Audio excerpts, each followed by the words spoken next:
We arrived on scene at 7:18 a.m. and discovered a solo vehicle collision, and the sole occupant was, again, Tiger Woods. It was a solo vehicle. Vehicle traveled several hundred feet from the center divider at the intersection and rested on the west side of the road in the brush. Sustained major damage to the vehicle. You've seen all the images of that. Weekend of golf, so obviously major news. Yeah. Yeah. Fairly self-explanatory, that one, but I guess details-wise, Tom, what kind of details do you know? I'm kind of grilling you like a news reporter here. Well, he was driving to his...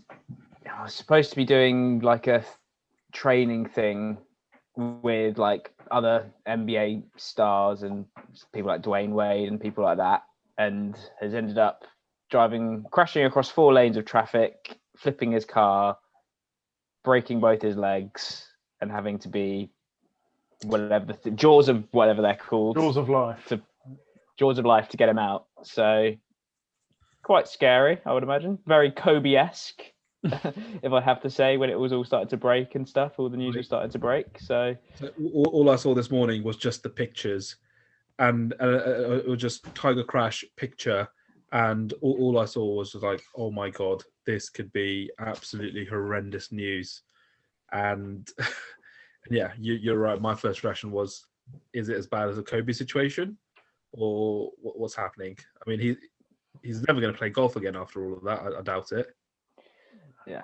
Well, the back was a question mark anyway, wasn't it, after that surgery? But that's you got the two things that are quite lucky, though, to be fair. One, it was a single car crash and no one else was in the car, basically. And it's pretty good we're in the COVID sort of day and age where there wasn't that busy of a road at that time in the morning in LA, which any normal situation is not going to happen. So that's good at least. And I just hope that it's nothing related to anything the that back punishes and legacy further, any medication or anything like that, because he did look, although they said he didn't have anything out in his system, they did say,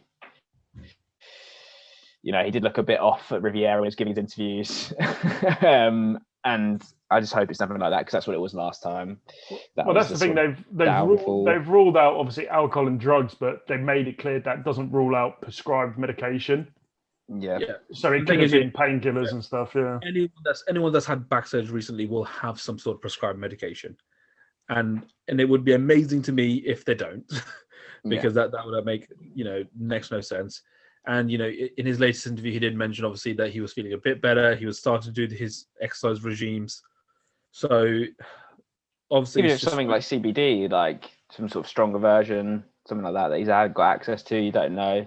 I just feel like something like that, unless he's like on his phone, which is bad enough in itself, I don't see how something like that necessarily happens. But I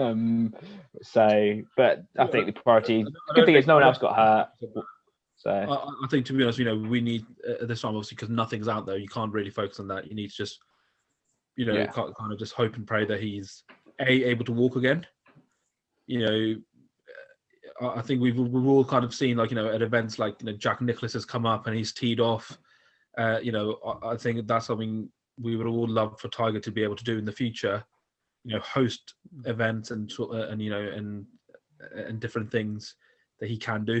I think it's going to be transition now to course design and that sort of stuff, I'd imagine. I don't think he can compete ever again. It's just priorities health-wise, his kids, making sure he's around and that sort of stuff, isn't it? But it's quite fitting though, if that is the case. His last ever round of golf would have been with Charlie.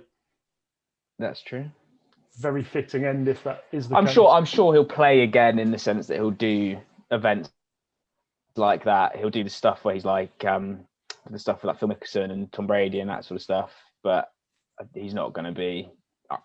He may. If there's one person who's going to do it in golf, it's probably him. But I think this is one too many now. Also for back surgery, it's gonna. It's sort of. I'd imagine it's semi-impossible. We all know how much strain it puts through the knees. To have a golf swing that's, I guess, that competing at that level. So I doubt we see him on the competitive scene again. But to be honest, I think I'll pose a question, and I'm expecting a fairly unanimous answer. GOAT. Yes. I don't know. Jack Nicklaus probably for me still. Really? No, I'd say Yeah. Tiger because of how he elevated the game of golf globally. Yeah, but I would But say also, Jack because he's won more and Jack had harder competition throughout his career. did he? Yes, Greg Norman, Gary Player, all those sorts of players, Sam Snead, all those sorts of players. Tiger had Phil and Ernie Els. Yeah, Seth Sevi was finished by the time he started, wasn't he? Yeah, so that's the only other bit. When Tiger was dominant, yes, we he don't was necessarily pretty... talk about them in the annals of legend in the same way because they're still too recent. 20 years ago, the players that were playing, some like Phil's still playing, Tiger was still playing. You're not going to memorialize those players in the same way you memorialize like a Gary Player, an Ernie Els, or a Jack Nicklaus. Because I think it's a bit like the Michael Jordan LeBron debate. Yeah. I think at his height, Tiger was... his peak is higher than Jack's peak, but Jack's longevity. But Tiger's had longevity as well. He just won a bloody Masters not too long ago. Yeah, but then he's also had to have 5 years off and that sort of stuff. Like Jack was doing it for 30 odd years and that sort of stuff. So, and I think he's had the chance to build the most consecutive record of top finishes. Tiger blows everyone out the water in terms of consecutive top 25 finishes in tournaments. Yeah, I think it's arguments for both, but it's just a preference from that. And I think Jack's had the chance to build his legacy off the course as well, to some degree, which Tiger hasn't had yet. Obviously, he's only done like 1 or 2 courses or however many it is. What I find scary about Tiger is... he's done the course down in Florida, hasn't he? The one that he plays at a lot. Yeah. Yeah. The thing about Tiger is, how a golf player can be so injured when it's a non-contact sport. He's had more injuries probably than anyone in like the NFL or NBA. But it's because of the way he uses his body completely in the rotation. It puts so much strain through the knees. As someone who's had any issue with knees, once you have one issue, the second you have one issue, your body starts compensating to try and avoid that. But then why do more players not have that? It's about that first injury. So you can have a freak accident, but once you have that one freak accident or one injury, it's going to start deteriorating the rest of the body because your body does things to compensate for one thing being weak. So, for example, when my ACL was weak, my other ligaments started getting injured because they were trying to compensate for the work that my ACL would normally do. And that's something that happens across all sports when you see that, especially when it comes to ligaments. And Tiger's had a lot of issues with backs, knees, ankles. It's all to do with stuff that deteriorates over time. There was a lot saying as well, because he started playing at such a high level at such a young age, he was putting the body through the strain before it was developed. Whereas, albeit players are starting young now, but there's better training, better support, better options in place to support that. So that's an argument for that as well, definitely. Yeah. And the guys, it's fully professional now compared to guys of yesteryear. No one's smoking out on the course. No one's having a cigar or a drink as they go around. Is that not more amazing for people like Jack then that they were doing it like that? but were they putting the body through the same amount of strain, and were they? Which is my argument, I guess. It matters less in golf, but for example, in stuff like NBA, when people hold up the greats of years past. It bothers me because none of those guys were as athletic as the guys that are playing today in pretty much any sport. Look to football. Was George Best? Would he have been able to hack at the professional level from a requirement perspective? But it's you can never compare eras at the end of the day because things are so different. Like you could put probably any of the top 100 football players, top 100 basketball players, any sport you choose, and put them back 50 years ago, they'd be the best player of all time if they had the skills that they have now. That's the thing. So that's the point. That counters your point of that. The competition Tiger's come across isn't as great as the competition of years ago. But that's the thing. You've got to compare it within eras because he's made them look average. Well, no, but you've got to compare it within eras of how good everyone is within that era, and to. But every era is always so dominant that everyone else looks poorer because of it. You look back and in basketball, you look back, you see, John Stockton and Karl Malone didn't win championships Clyde Drexler didn't win a championship. Charles Barkley didn't win one. Why? Because Michael Jordan was so dominant in that time. Look at this period. So many players haven't won championships because LeBron has won them. It's because when a player gets to that caliber, they stop. They make other people look mediocre. Well, that's what I'm saying. At his peak, he's probably better, but over longevity and that sort of stuff, he's but that's the thing with any sport, though. With any sport, though, every generation is better than the last. Yeah, and Jack didn't have they're better, but they're not necessarily greater. The Tiger did from years past as well. Jack hasn't had the same media controversy the Tigers had from years past. Yeah, just a little bit better. Yeah. But anyway, I think there's many answers, and we'll go around in circles on that. Hopefully, he's healthy and he comes back. Yes, but maybe this just gets the transition to him being a golf designer and stuff. Yeah, no, more punditry from him. That's fine from us. Other big news, we'll see the announcements this week about obviously the changes in college golf and the changes at the amateur level in terms of kind of sponsorships, endorsement, what is allowed, what isn't allowed. So some very interesting changes, but I'm personally not sure they're for the right reasons. What makes you say that? Money. I think it's a combination. I think you don't want what happened in football where like kind of exploitation of people in terms of parents and kids. I think the benefits there in terms of maybe lesser advantaged people to allow them to get into the game and get on tour that couldn't afford to do so. But from a exploitation part, it leaves it massively open. It's like that in every sport in college. No, but that's what I'm saying. But the reason golf had the rules was to restrict that. And now they've... Well, no, because it's more so about what they can do to be a professional. So they've upped the limit of how much you can actually accept in prize winnings and stuff. So basically, you can only lose your amateur status if you win too much money and accept the money, or become like a professional in a club. So it's not going to be that likely, and that's the whole thing of college sports is so different to it is here. It's a whole thing in and of itself, but every college athlete is getting absolutely rinsed for what they give the college, especially at the high level. I mean, you look at the NCAA, March Madness is $1 billion program, and what do the players get for it? Well, they get a thank you and a goodbye.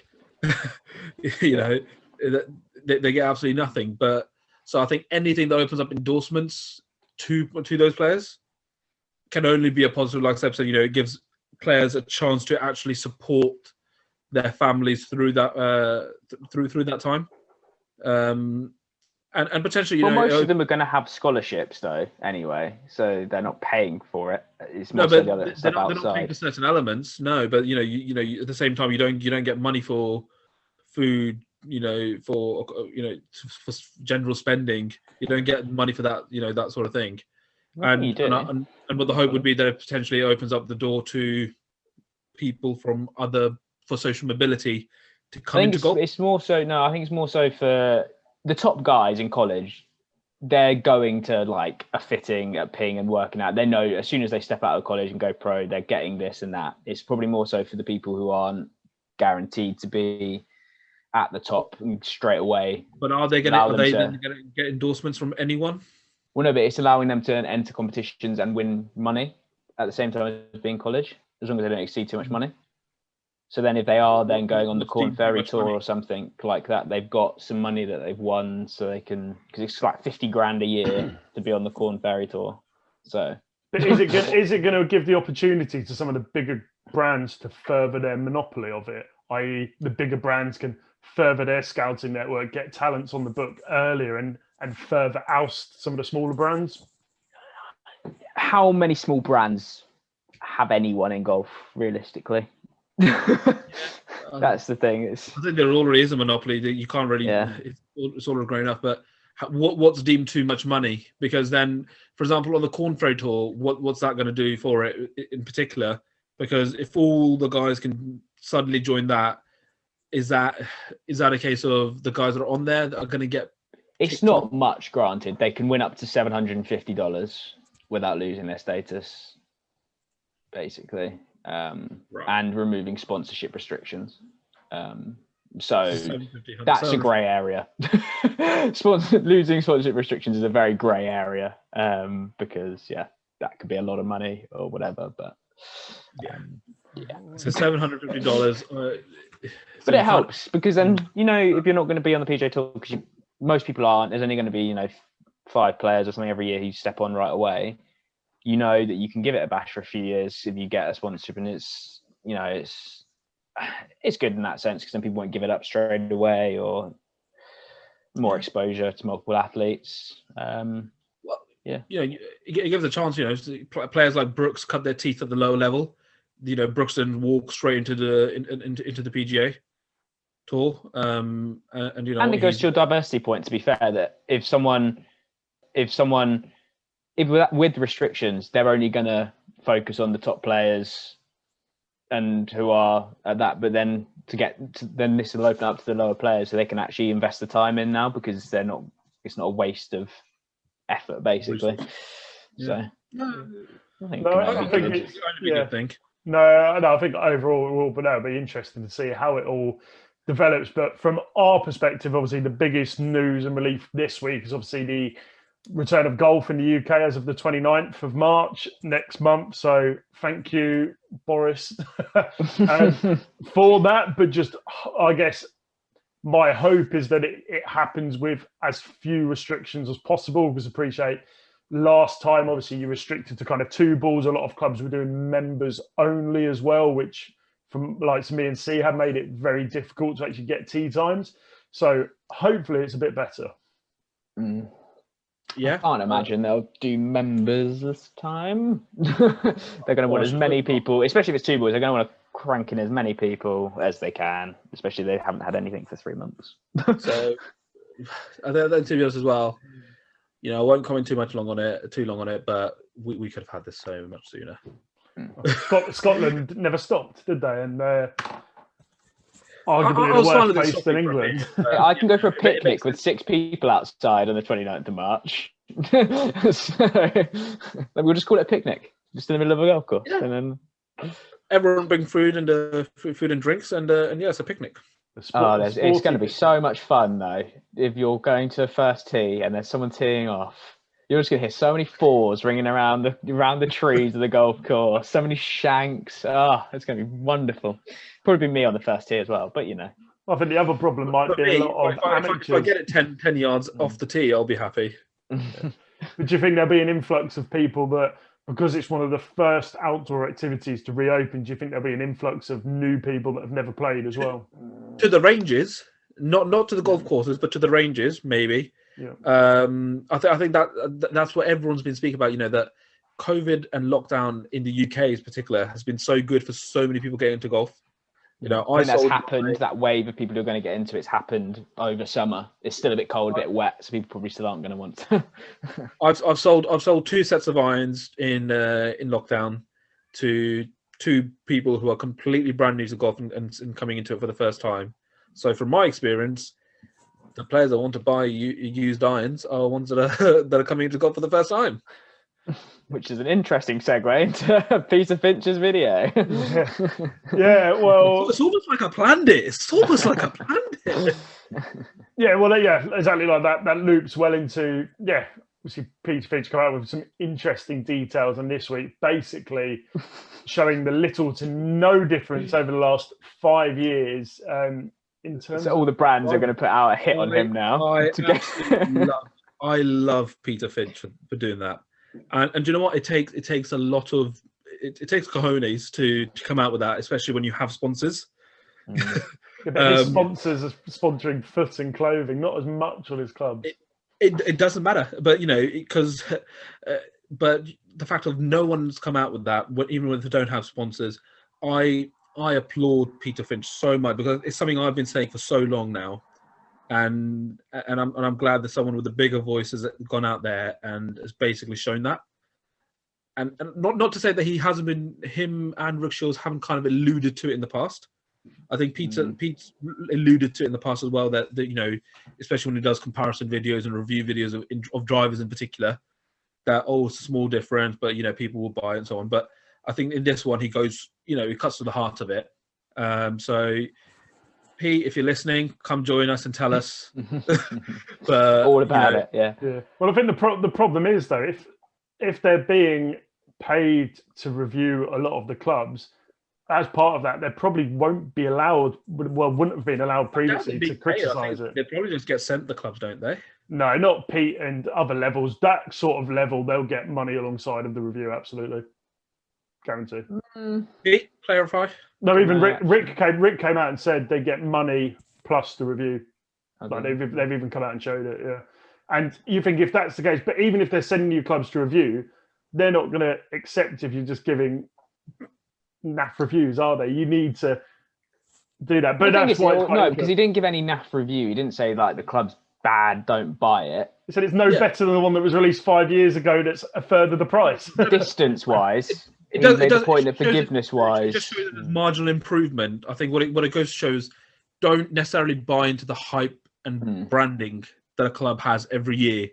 You know, every single company is going to say, "Oh, we've improved." Because if they come out and say, "Yeah, it's basically the same club as last year," are you going to buy that? No. It's down to us as the consumer to have a brain and go, is it actually going to help me? Is it actually? But it's more importantly for people who have just started like last year as well, because they're more likely to do that. Someone who's been in golf, playing golf for 5 years, they probably one, know that the difference isn't that great, but then two, are doing it for the marginal gains, which probably potentially are there for someone that good. I think most people just want to have the newest club, regardless of whether it is an improvement. A lot of people want to say, "I've got the new Sim 2, for example," and it's an ego thing, isn't it? If you're part of a club or a course, you want to be the one with the new. It's like if you get a new car, it might not be like a new A class. It's probably no different to an A class a year ago, but you just want to have the newest one. You want to have the new number plate. It's that sort of stigma. That number plate thing. You know, people literally plan which point of the year they're going to buy their car, whether they want the number or whether they want the 69 number they used to be in 2019 or the 19 number. You know, it comes down to small things, and people are going to buy simply for the sake of brand. But I think you know, a video like that helps someone who doesn't necessarily have the knowledge of, oh, is the driver 5 years? Because you think, oh, in 5 years, they'll have definitely made some progression. You naturally think that. But although I would be interested to see if he'd done that with someone who was like a 20 handicap, what the difference between the clubs would have been. Yeah. Because for him, he's gonna be hitting every single one of them well. So if you hit every single one in the middle of the club, it's not going to change that much. But if you've got someone who's hitting it all over the face, every other shot, you don't know what's actually going to come out. Yeah, that would be interesting. It probably is more beneficial to someone like me. You know, if the companies have come up with technology in that time period that reduces my slice or reduces my chances of hitting a massive hook, you know, or helps me in any way in terms of getting, you know, the ball speed up or anything like that, I think realistically those gains are more likely to be evidenced by someone like me using it than a pro, because, like, you know, they use it for the marginal gains. You know, if a ball is flying 1 yard or 2 yards further, it makes more of a difference to them than it does to me. For me, the difference is going to be if my ball is going 20 yards further and straighter. Yeah, I wouldn't say distance; it's more the direction for people. Yeah, I mean the big difference is going to be, can I see the ball, or is it in the bushes? Yeah. More often than not in the bushes, yeah. But yeah, we'll move on to the and I guess some of the other announcement this week is obviously a lot of the change of relaxation. Obviously, PGA Championship have announced they will have 10,000 spectators now, which is going to be a welcome change. But I guess looking back at the Waste Management, they had similar to that. But when you spread those numbers over 18 holes, it's not actually that many. But it's good. I think anything that has, you know, I think a lot of players are missing them as well. And even Waste Management, they're all on one hole, basically, though. Yeah, they all go to 16th home day. Yeah. Well, they weren't allowed. That was the point. That's why they had to spread out. Yeah, I think just even if you have people dotted around the grounds now, dotted around the course, it should come to play. I think it's really positive. Yeah. So yeah, it's always good. I think some players need it. Some have probably played better without people there, but others probably need and want them there. So yeah, well, that's probably good. Yeah, and it probably leads well into people playing not so well. Probably leads into our predictions from last week, because across the board, pretty useless again. Now, No, Seahab, it was useless. no argument. So he was a favourite going into the final day. Who? DJ. Dustin. Yeah, well, he was world number one. Of course, he's favourite, but then he. Because when you're 2 shots behind on the final day, I'd say that's a decent prediction. I wouldn't call selecting the world number one a decent prediction yet, Seahab. My wild card is a decent selection. His was a wild card was a decent selection. But unfortunately, his wasn't. His didn't even play. No, I'm not Patrick, my wild card.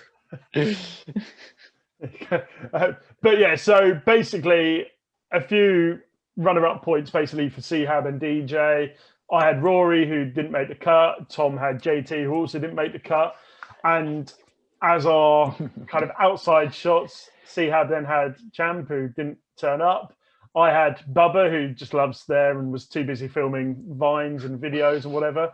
And the good prediction was actually for Tom for Fitzpatrick as the wild card. Excuse me, me and Tom both said Fitzpatrick at the exact same time. Yes, but you'd already said yours, so it's my pick. Yeah.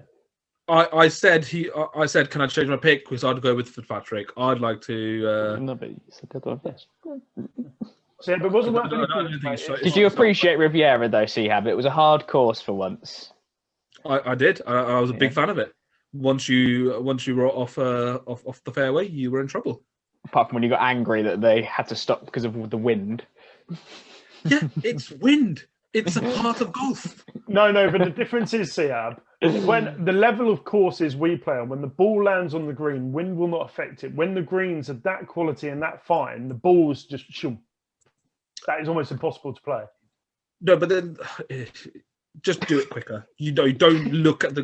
You don't need but to. The ball was being influenced when they were physically putting. Have you not seen the clips of? I can't remember who it was. Putts from Keegan the back Bradley, of the green, and it rolls all the way off about 20 yards off the green, and he has not hit it hard. It looks like a good shot. It would just be entertaining to see actually how good they could actually play in that weather.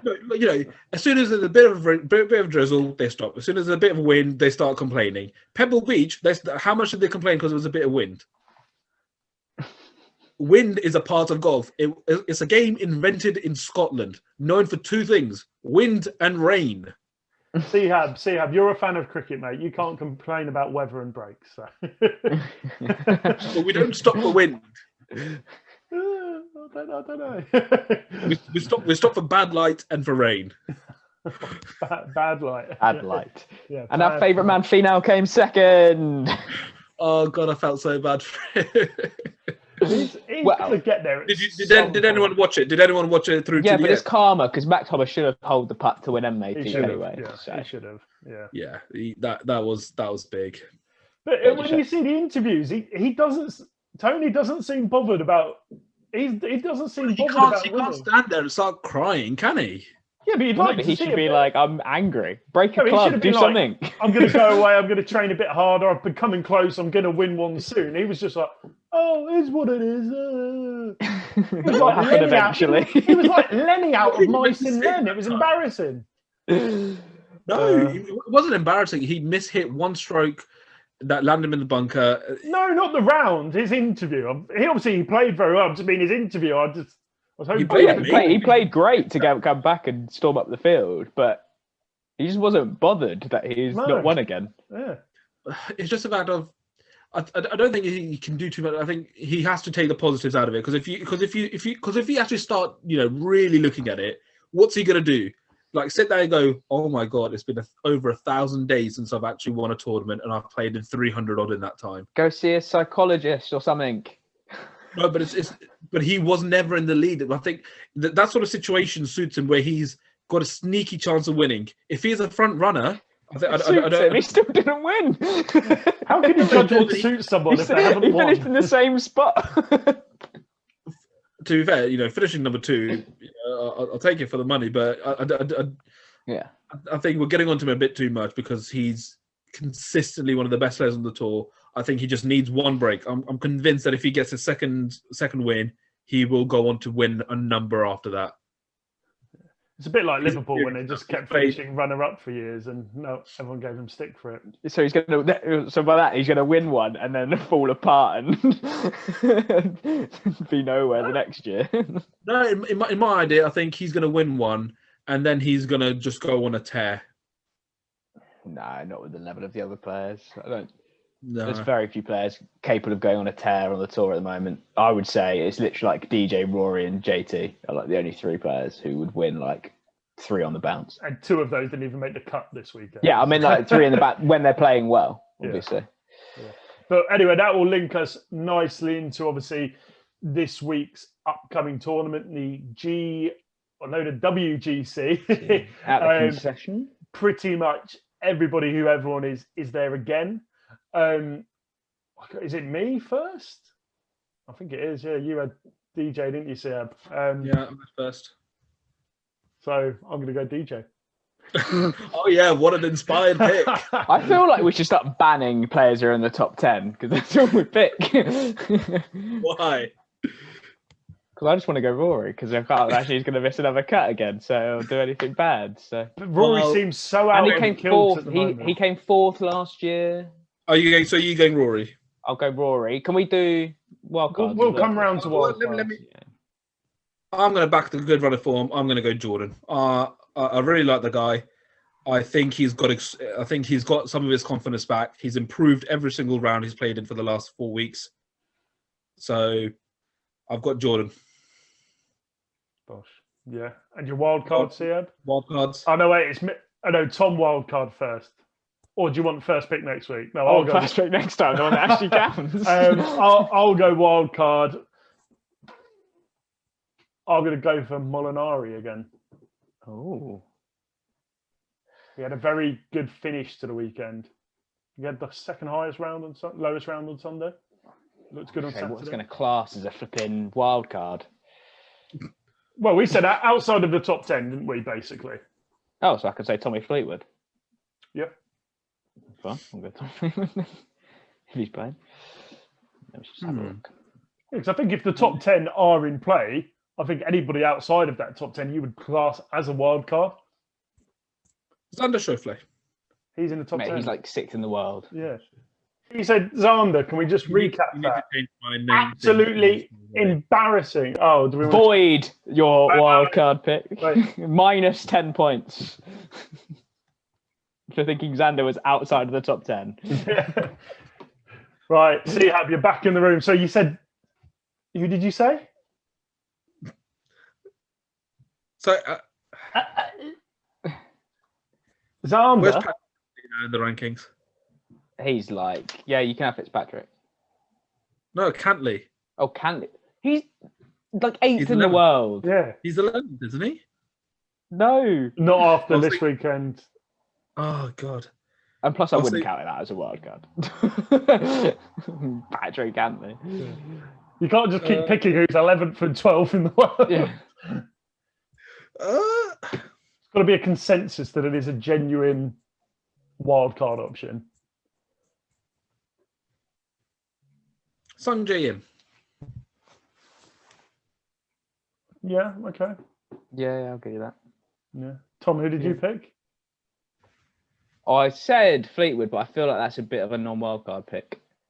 Okay. What do you want to change it with? Lee Westwood. Yeah, I like That's that. more of a wild card. I'll give you that. Well, no, it's a man that had played extremely well the tail end of last year and just needs to hit his stride. Basically, yeah. That's what a wild card is, isn't it? Yeah. Yeah. I'll give you Westwood. I think you need to just do a bit of a revision on your golf rankings, though, Siab.